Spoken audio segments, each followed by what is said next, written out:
Welcome to my channel nursing study with Taqwa. So आज का lecture जो है काफी ज्यादा हेल्पफुल रहने वाला है उन स्टूडेंट्स के लिए जो बीएससी या फिर जीएनएम या फिर नीट्स की प्रिपरेशन कर रहे हैं, क्योंकि इस लेक्चर में हम कंप्लीट करने वाले हैं हार्ट लेक्चर को, जिसमें हम पूरा डिटेल में समझ देते हैं कि हार्ट का स्ट्रक्चर कैसा होता है, कहाँ से इसकी ब्लड सप्लाइंग होती है, कितने चैम्बर्स ऑफ हार्ट होता है एंड कहाँ से ब्लड वेसल्स होती है। तो पूरे डिटेल में हम इसको एक्सप्लेन करेंगे। तो स्टार्ट करने से पहले अगर आप मेरे चैनल पे नए हैं तो प्लीज लाइक एंड शेयर करना मत भूलेगा। तो स्टार्ट करते हैं आज के टॉपिक को। The heart is a cone shaped hollow muscular pump designed to ensure the circulation of the blood and tissues of the body। यानी जो हमारा हार्ट होता है ये किस शेप का होता है? ये कौन शेप का होता है। यानी जो आप आइसक्रीम खाते हो कौन, उसी शेप की हमारी क्या होती है? हार्ट भी होती है। ठीक है। hollow muscular pump designed to ensure the circulation of blood through the tissue of the body। यानी जो हार्ट होता है इसका काम क्या होता है?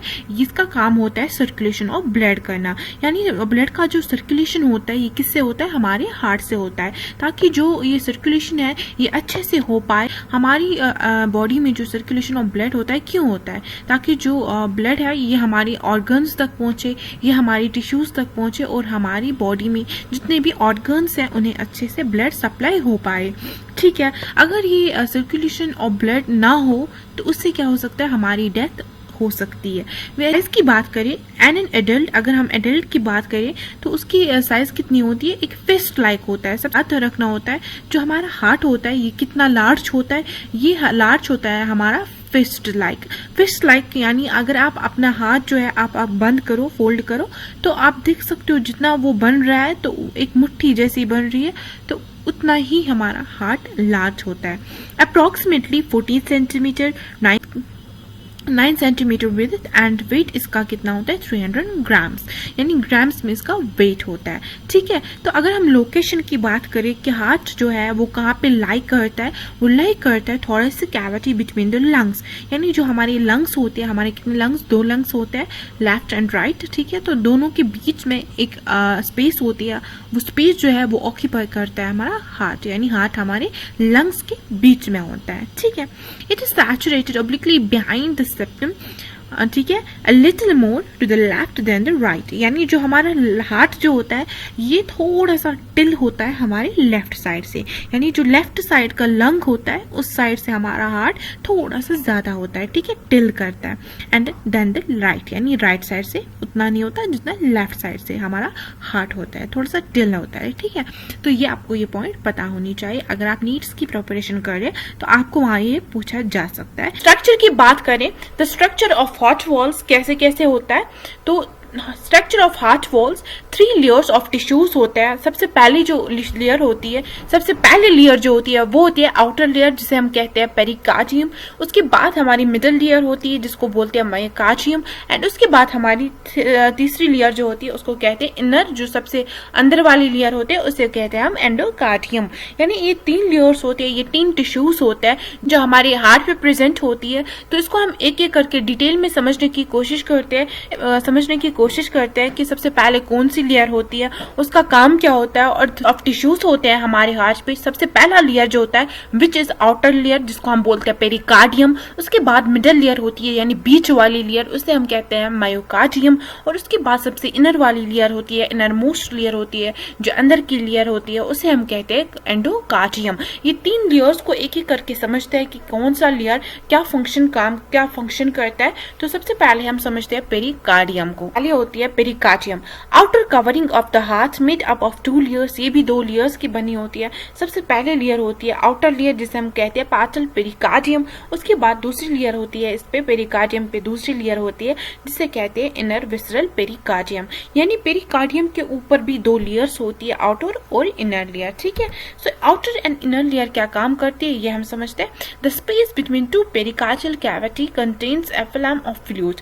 यानी जो हमारी ये जो 2 लेयर्स होती है, लेयर्स के बीच में जो है एक सरफेस होती है। क्या होती है? एक सरफेस होती है इन दोनों के बीच में, जिसे हम कहते हैं पेरिकार्डियल कैविटी। ये क्या करता है? ये पेरिकार्डियल कैविटी क्या करता है? It contains thin film of fluid. यानी थिन मतलब बहुत ही पतली। ठीक है। बहुत पतली लेयर, यानी एक फ्लैम लाइक, यानी छोटी सी लेयर होती है, वो फ्लूइड से बड़ी होती है, जो स्पेस करती है बिटवीन पेरिकार्डियल कैविटी के बीच में। ठीक है। उसके बाद आते हैं एक एक करके हम समझते हैं पाचल पेरिकार्डियम क्या होता है, वो क्या काम करता है, और इनर विसरल पेरिकार्डियम क्या काम करता है। तो सबसे पहले हम पेरिकार्डियल पाचल पेरिकार्डियम की डिटेल में हम समझते हैं कि ये लेयर जो होती है ये क्या काम करती है। उसके बाद विसरल पेरिकार्डियम को एक एक करके समझते हैं कि उसमें क्या काम होता है। तो ये ऊपर की लेयर होती है जिसे हम कहते हैं पेरिटल पेरिकार्डियम। ये एक स्ट्रॉन्ग लेयर होती है हमारे हार्ट के ऊपर, ताकि ये श्योर क्या करता है हमारी जो हार्ट होती है ये अच्छे से हमारी फंक्शन कर पाए, यानी ये अच्छे से सर्कुलेशन कर पाए। इसके लिए हमारी क्या होती है पाचल पेरिकार्डियम लेयर होती है, ये क्या करती है प्रोटेक्ट करती है हमारे हार्ट को, और ये बहुत स्ट्रांग भी होती है। It is made up of 2 layers. ये जो पाचल पेरिकार्डियम है ये फर्दर 2 लेयर्स की बनी होती है। किस किस लेयर की बनी होती है? Outer fabrics, inner serous squamous epithelium cell. ठीक है, सबसे पहले होती है आउटर फैब्रिक्स जिसे हम समझते हैं format a thick fabric tissue protects the heart from over stretching. यानी जो क्या होती है ये एक थिंक होती है, थिंक मतलब बहुत ही ज्यादा मोटी होती है। ठीक है, और ये क्या होती है ये क्या करता है प्रोटेक्ट करता है हमारे हार्ट को ओवर स्ट्रेचिंग से। ओवर स्ट्रेचिंग से मतलब जो भी हमारे हार्ट पे कोई भी दबाव ना पहुंचे, कोई भी इस पे प्रेशर ना पहुंचे, तो इसके लिए ये लेयर क्या होती है प्रोटेक्ट करती है हमारे हार्ट को। तो इसी को बोलते हैं आउटर फैब्रिक्स। तो इसके बाद आती है दूसरी layer which is inner serous squamous epithelium cell. ये क्या करती है which secrete a small amount of fluid, यानी बहुत कम अमाउंट में ये फ्लूइड को क्या करती है प्रोड्यूस करती है इनर द पेरिकार्डियल स्पेस। यानी ये जो स्पेस होती है हमने अभी ये पढ़ा यहाँ पे स्पेस होती है बिटवीन द 2 पेरिकार्डियल कैविटी, यानी 2 कैविटी में एक स्पेस होती है जिसे हम क्या कहते हैं पेरिकार्डियल कैविटी। तो इस पेरिकार्डियल कैविटी में ये क्या करते हैं सिक्रीट करता है थोड़ा सा अमाउंट में फ्लूइड करता है सिक्रीट, ताकि क्या हो हमारी पेरिकार्डियल स्पेस जो है ये अच्छे से हो पाए। ठीक है, तो ये क्या था ये थी हमारी पाचल पेरिकार्डियम, जिसको हमने अच्छे से समझ लिया कि ये एक स्ट्रॉन्ग लेयर होती है हमारे हार्ट के ऊपर। क्यों होती है? ताकि हार्ट पे कोई प्रेशर ना पहुंचे, हमारा हार्ट अच्छे से काम कर पाए। उसके बाद हमने देखा ये पाचल पेरिकार्डियम फर्दर 2 लेयर्स की बनी होती है, outer fabrics and inner squamous epithelium cell की बनी होती है। तो आगे बढ़ते हैं हमारे नेक्स्ट स्लाइड पे। ये हमारी डायग्राम है जिससे आप अच्छे से समझ सकते हैं। सबसे पहली लेयर हमने कौन सी पढ़ी थी? पाचल पेरिकार्डियम की। आप यहाँ से देख सकते हो पाचल पेरिकार्डियम सबसे पहली लेयर होती है। इसमें हमने देखा कि फर्दर ये 2 लेयर्स की डिवाइड हम करते हैं। किसमें डिवाइड करते हैं? यहाँ पे आप देख सकते हो आउटर फैब्रिक्स और इनर क्या कहते हैं सुकेंस एपिथेलियम सेल की बनी होती है। तो यहाँ पे आप देख सकते हो आउटर और इनर। फिर हमने देखा कि हमारी जो हार्ट होती है, ठीक है, यहाँ पे आपने देखा कि हमारी हार्ट जो होती है ये क्या होती है पहली लेयर पेरिकार्डियम की होती है, जो फर्दर 2 लेयर्स की बनी होती है पाचल पेरिकार्डियम और इनर विसरल पेरिकार्डियम। यहाँ पे आप देख सकते हो डायग्राम में सबसे ऊपर कौन सी लेयर थी? पेरिकार्डियल कैविटी थी, उसमें 2 लेयर्स फर्दर होती है। कौन कौन सी? विसरल पेरिकार्डियम यहाँ पे देख सकते हो, और यहाँ पे देख सकते हो यहाँ पे विसरल पेरिकार्डियम होती है। और दूसरे हमने कौन सी पढ़ी? दूसरी हमने पढ़ी पाचल पेरिकार्डियम। आप यहाँ पे देख सकते हो ये है पाचल पेरिकार्डियम, ये यहाँ पे इसकी लेयर आप देख सकते हो। और यहाँ पे आप देख सकते हो जो हमने विसरल पढ़ी वो यहाँ पे है। ठीक है, विसरल मतलब बहुत ही छोटी थी ना, बहुत ही पतली थी। ठीक है, और जो हमारी क्या होती है पाचल पेरिकार्डियम ये बहुत ही मोटी होती है। आप देख सकते हो यहाँ पे कितनी मोटी है। तो आगे बढ़ते हैं हमारे नेक्स्ट स्लाइड पे। ये था हमारा डायग्राम जिसको आप अच्छे से देख सकते हैं। यहाँ पे सकते हैं आप हमने क्या पढ़ा था? जो हमारी इनर सुकेंस एपिथेलियम सेल होती है ये क्या करता है सिक्रीट थोड़ा सा अमाउंट में फ्लूइड सिक्रीट करता है, ताकि क्या हो हमारी पेरिकार्डियल कैविटी में जो ये स्पेस है ये अच्छे से ऑक्यूपाई हो पाए। ठीक है, तो देख सकते हो द फ्लूइड प्रिवेंट्स, जो ये फ्लूइड था ये क्या करता है? ये फ्लूइड करता है प्रिवेंट फ्रिक्शन। क्या करता है? Prevent friction. टू प्रिवेंट ये फ्लूइड क्या है? ये फ्लूइड जो है ये क्या करता है? प्रिवेंट करता है फ्रिक्शन को and allow free movement of a heart within pericardium. यानी जो मूवमेंट जो ब्लड का मूवमेंट होता है इसका मूवमेंट जो है हार्ट में क्या हो अच्छे से हो पाए, इसके लिए ये फ्लूइड प्रिवेंट करते हैं। और ताकि हमारी जो हार्ट पे कोई फ्रिक्शन ना हो, यानी कोई जोर ना पहुंचे, कोई दबाव ना पहुंचे हमारे हार्ट पे, और हमारे जो ब्लड सर्कुलेशन है ये अच्छे से हो पाए, हार्ट की जो मूवमेंट है ये अच्छे से हो पाए। ठीक है, इसके लिए क्या होती है, पेरिकार्डियम कैविटी होती है। ठीक है, total volume of A pericardial fluid, जो ये हमने देखा फ्लूइड की जो पेरिकार्डियल फ्लूइड है, इसकी अगर हम देखिए वॉल्यूम तो वो कितनी होती है, वो होती है 25 से लेके टू 35। ये इस लेयर में होती है ताकि क्या हो जाए, सर्कुलेशन ऑफ ब्लड अच्छे से हो पाए और हार्ट पे कोई क्या हो, फ्रिक्शन ना हो। ठीक है, यहाँ पे आप देख सकते हो कोई फ्रिक्शन ना हो और अच्छे से मूवमेंट हो पाए। ठीक है, तो अब हम समझते हैं myocardium. Myocardium is a middle layer of heart. ये क्या होती है, बीच वाली यानी मिडल लेयर होती है हमारे हार्ट की। Formed of A cardiac muscle fabrics और फिब्रिक्स और कार्डिक मायोसाइट्स, हम उसको क्या बोलते हैं, फिब्रिक्स, और हम उसको बोल सकते हैं, इसको क्या बोल सकते हैं, कार्डिक मायोसाइट्स भी बोलते हैं। ठीक है, formed by a bulk of the heart, इसे हम क्या बोलते हैं, हम इसको बोल सकते हैं मायोकार्डियम लेयर जो होती है ये हमारी बल्क ऑफ द हार्ट होती है। मीन्स यानी मोस्ट जो रिस्पॉन्सिबल लेयर जो होती है, ये रिस्पॉन्सिबल लेयर कौन होती है, ये होती है हमारी मायोकार्डियम। ये एक रिस्पॉन्सिबल लेयर होती है हमारे हार्ट की। क्यों, ये हम समझ responsible for pumping action of the heart, यानी रिस्पॉन्सिबल होती है हमारी pumping action of the heart, यानी पंपिंग एक्शन जो करता है, ये पंपिंग एक्शन जो करता है ये किसकी वजह से करता है, ये करता है हमारी मायोकार्डियम की वजह से। तो आप खुद समझ सकते हैं ये कितनी रिस्पॉन्सिबल होती है हमारे हार्ट के लिए, क्योंकि मोस्ट ऑफ द फंक्शन जो है ये किसकी होती है, मायोकार्डियम की होती है, क्योंकि ये पंपिंग एक्शन का काम करती है। इनवॉलंटरी इन नेचर, ये क्या होती है, involuntary in nature. Involuntary in nature means ये किसी की नहीं सुनता, ये जो करना होता है ये खुद से करता है। फॉर एग्जाम्पल, अगर आपके सामने खाना रख दिया जाता है, आप उसको खाओगे या नहीं खाओगे ये आप पे डिपेंड करता है। ठीक है, आपको मर्जी होगी तो आप खाओगे, नहीं मर्जी होगी तो आप नहीं खाओगे, तो उसको क्या बोलते हैं, वॉलंटरी। वॉलंटरी मीन्स जो आप तक डिपेंड करता है। इनवॉलंटरी, यहाँ पे ये बोल रहे हैं involuntary.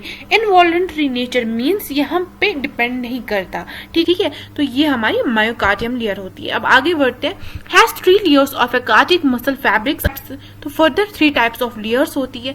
Has 3 types of cardiac muscle fabrics, यानी कार्डिक मसल फैब्रिक जो है ये 3 लेयर, फिर से 3 लेयर्स पे डिपेंड होती है। ये जो होती है कार्डिक मसल जो होती है ये फर्दर 3 टाइप्स की बनी होती है। पहली टाइप जो होती है which from a contractile unit of heart, ये क्या कहता है, कंट्राइल यूनिट ऑफ हार्ट होता है, यानी जो कंट्रैक्शन होता है हार्ट का, ये सब जो कंट्रैक्शन होता है किसकी वजह से होता है, ये किसकी वजह से होता है, मायोकार्डियल फैब्रिक्स की वजह से। Which form a pacemaker, ये क्या होता है, pacemaker of the heart होता है। Which form a conductive system, ये क्या करती है, विच फॉर्म कंडक्टिव सिस्टम। ठीक है, इसके बाद नेक्स्ट लेयर होती है हमारी एंडोकार्डियम लेयर। ठीक है, तो एंडोकार्डियम लेयर जो होती है थिन इनर मोस्ट लेयर, ये क्या होती है, थिन होती है, यानी थिन मतलब बहुत ही ज्यादा पतली लेयर होती है हमारी हार्ट की। ये क्या होता है, मोस्ट इनर लेयर होती है, यानी बहुत अंदर वाली लेयर जो होती है उसको हम बोलते हैं एंडोकार्डियम, यानी जो सबसे अंदर होती है। एंडो मतलब आप खुद से समझ सकते हो, एंडो मतलब अंदर होती है। The chambers and walls inner muscle surface of heart assure smooth flow of blood through the heart. ये इसका काम क्या होता है, एश्योर करना, जो स्मूथ फ्लो यानी आराम से ब्लड का फ्लो करना हमारे हार्ट के लिए। ठीक है, जो हमारा हार्ट होता है आराम से उसके पास एक ब्लड जो है पहुंचे, इसके लिए कौन काम करता है, कौन रिस्पॉन्सिबल होता है, इसके लिए रिस्पॉन्सिबल होता है हमारी एंडोकार्डियम लेयर। ठीक है, confirmed a single layer of squamous epithelium, ये किसकी बनी होती है, single layer of squamous epithelium cell की बनी होती है। Contains with endothelium lining of blood vessels, क्या करता है, कंटेंस यानी कहां से कंटिन्यूस होती है, कंटेंस यानी कहां से कहां आती है, with endothelium lining of blood vessels से। ठीक है, आगे बढ़ते हैं। आप यहाँ पे डायग्राम से समझ सकते हैं कि ये सबसे पहले कौन लेयर थी, सबसे पहले लेयर जो थी ये पेरिकार्डियम थी, उसके बाद मायोकार्डियम यानी बीच वाली लेयर, आप देख सकते हो कितनी मोटी लेयर थी। ठीक है, यहाँ पे उसके बाद थी एंडोथेलियम यानी सबसे अंदर वाली लेयर, आप देख सकते हो ये वाली अंदर लेयर होती है, बहुत ही थिन होती है, बहुत ही पतली लेयर होती है। ठीक है, मायोकार्डियम जो है बहुत ही मोटी लेयर होती है और जो एंडोकार्डियम लेयर होती है बहुत ही पतली लेयर होती है, आप यहाँ पे देख सकते हो। तो ये था हमारा endothelium of heart, interior function of heart. Heart has 4 chambers. हमारी हार्ट जो होती है 4 चैम्बर्स की बनी होती है, 2 arteries and 2 ventricles. Divide into right and left side of the fabric septum. ये हम एक एक करके अभी आपको ये कंफ्यूजन कर रहा होगा, इसको अच्छे से समझने के लिए हम अपनी तरीके से इसको समझते हैं। छोटी सी डायग्राम के जरिए मैं आपको इसको समझाती हूँ ताकि आपके लिए इजी हो इसको समझना। ठीक है, सबसे पहले हम इसको छोटी सी डायग्राम से समझते हैं। सबसे पहले ये हमारी क्या होती है, ये होती है हार्ट के 4 चैम्बर। तो सबसे पहले हम क्या करते हैं, हम डायग्राम से समझते हैं। ठीक है, ये है चैम्बर। ठीक है, ठीक है, ये हमारी हार्ट के 4 चैम्बर्स है। ठीक है, कौन कौन से चैम्बर है, राइट आर्टरी, ठीक है, left artery, okay, right ventricle and left ventricle. ठीक है, ये 4 चैम्बर्स है हमारे, आपको दिख रहा होगा यहाँ पे, ये 4 चैम्बर्स है। Right artery, left artery, right ventricle, left ventricle. जो ये लेफ्ट आर्टरी और लेफ्ट वेंट्रिकल है, इन दोनों के बीच में एक सेप्टम है। ठीक है, एक पेस मेकर जैसा सेप्टम है। ठीक है, उसको क्या बोलते हैं, बाइकस्पिड, यस, बाइकस्पिड वॉल बोलते हैं। क्या बोलते हैं, बाइकस्पिड वॉल, या हम क्या बोलते हैं, also called as mitral valve. क्या बोलते हैं, मैटरल वॉल। ठीक है, मैटरल वॉल, यानी इसको बोलते हैं बाइकस्पिड वॉल भी और मैटरल वॉल भी। जो इन दोनों के बीच में, ये जो यहाँ पे इन दोनों के बीच में जो स्पेस होता है, इसको बोलते हैं इंट्रा आर्टिक्यूलर सेप्टम। क्या बोलते हैं, आर्टिक्यूलर सेप्टम। ठीक है, आर्टिक्यूलर सेप्टम। अब इन दोनों के बीच में जो ये स्पेस है, इसको बोलते हैं आर्टिक्यूलर सेप्टम। यहाँ पे ये जो पेस मेकर, इसको बोलते हैं bicuspid valve, also called as mitral valve. अब जो यहाँ पे है राइट आर्टरी और जो है राइट आर्टरी और राइट वेंट्रिकल, इन दोनों के बीच में भी एक सेप्टम है, इसको बोलते हैं हम, क्या बोलते हैं, ट्राइकस्पिड। क्या बोलते हैं, ट्राई, यहाँ पे बाई था, यहाँ पे ट्राई है, ट्राइकस्पिड वॉल। ठीक है, इसको बोलते हैं ट्राइकस्पिड वॉल। और इसमें क्या बोलते हैं, इसको क्या बोलते हैं, आर्टरी, यहाँ पे आर्टरी था, यहाँ पे क्या है, वेंट्रिकल। यहाँ पे बस इतना याद रखना, यहाँ पे आर्टिक्यूलर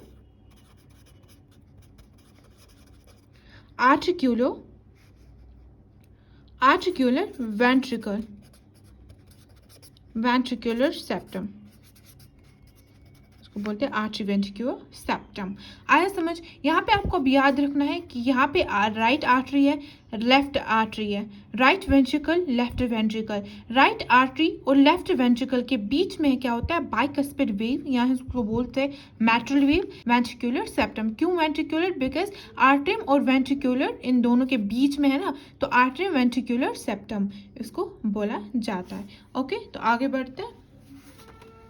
अब हमेशा आपको याद रखना है, इन दोनों के बीच में राइट वेंट्रिकल और लेफ्ट वेंट्रिकल, इन दोनों के बीच में एक नोड होता है। क्या होता है, याद रखो, ये जो राइट आर्टरी और लेफ्ट वेंट्रिकल है, इन भी left ventricle and left right ventricle and left ventricle के बीच में एक नोड होता है। ठीक है, इन दोनों के बीच में एक नोड होता है, उस नोड को बोलते हैं हम ए वी नोड। क्या बोलते हैं, ए वी नोड। किन दोनों के बीच में, right ventricle and left ventricle के बीच में एक नोड होता है, उसको बोलते हैं ए वी नोड। ठीक है, अब जो यहाँ पे है, इन दोनों के बीच में, ये तो हम समझ लिया कि लेफ्ट वेंट्रिकल और लेफ्ट आर्टरी में, राइट वेंट्रिकल में, दोनों में बीच में ए भी नोड है। लेकिन यहाँ पे ऐसे नोड भी है। ठीक है, ऐसे नोड किस में होता है, ऐसे नोड होता है are left ventricle, left ventricle और राइट आर्टरी, इन दोनों के बीच में एक नोड होता है, उस नोड को बोलते हैं ऐसे नोड। ठीक है, ऐसे नोड, ये आपको पता होनी चाहिए, ये इंपॉर्टेंट पॉइंट है आपके एग्जाम के लिए भी, हमेशा याद रखो। राइट आर्टरी, राइट वेंट्रिकल, इन दोनों के बीच में एक नोड होता है, उसको बोलते हैं ऐसे नोड। अब जो यहाँ पे राइट वेंट्रिकल, लेफ्ट वेंट्रिकल, इन दोनों के बीच में भी नोड होता है, उसको बोलते हैं ए बी नोड। ये आपको याद रखना है। अब जो ए बी नोड और इन दोनों के बीच में भी एक सेप्टम है, यहाँ पे एक देख सकते हो सेप्टम, उसको क्या बोलते हैं, उसको बोलते हैं हम, यहाँ पे उसको बोलते हैं हम पुरकंजे फैब्रिक। ये आपको पता होगा, या आपने सुना होगा पुरकंजे फैब्रिक्स। ये क्या करता है, पुरकंजे फैब्रिक्स जो इसमें होता है, ये क्या करता है, इसका काम क्या होता है इसमें, इसका काम होता है to help contraction and impulsion, to help in conduction of impulse. यानी जो इम्पल्स होते हैं, कंडक्शन ऑफ इम्पल्स होते हैं, ये कौन करता है, पुरकंजे फैब्रिक्स करता है, ठीक है। तो ये हमें पता होनी चाहिए। अब शॉर्ट में आपको ये याद रखना है कि इन दोनों के बीच में भी एक नोड होता है जिसको बोलते हैं ऐसे नोड, और right ventricle and left ventricle के बीच में भी एक नोड होता है जिसको बोलते हैं एवी नोड। तो ये आपको पता होनी चाहिए। अब यहाँ पे आप समझ सकते हो ये क्या बोल रहा है, to in between artery and ventricles, उसको क्या बोलते हैं, आर्टरी वेंट्रिकुलर वेव जो हमने अभी देखी। राइट आर्टिकुलर वेव जो होती है उसमें क्या होती है, ट्राइकास्पिड वेव जो हमने अभी देखी इस डायग्राम से, जो हमने समझ लिया। हैज टू फ्लैप्स और cusps, artery ventricular valve and mitral valve जिसको हमने अभी देखा जब मैंने कहा कि इसको क्या बोलते हैं, मैट्रल वेव। अब आते हैं आगे, other two are placed at the opening of blood vessels. जो अदर टू होते हैं, देखो यहाँ पे ये जो टू होते हैं, एक सेकेंड,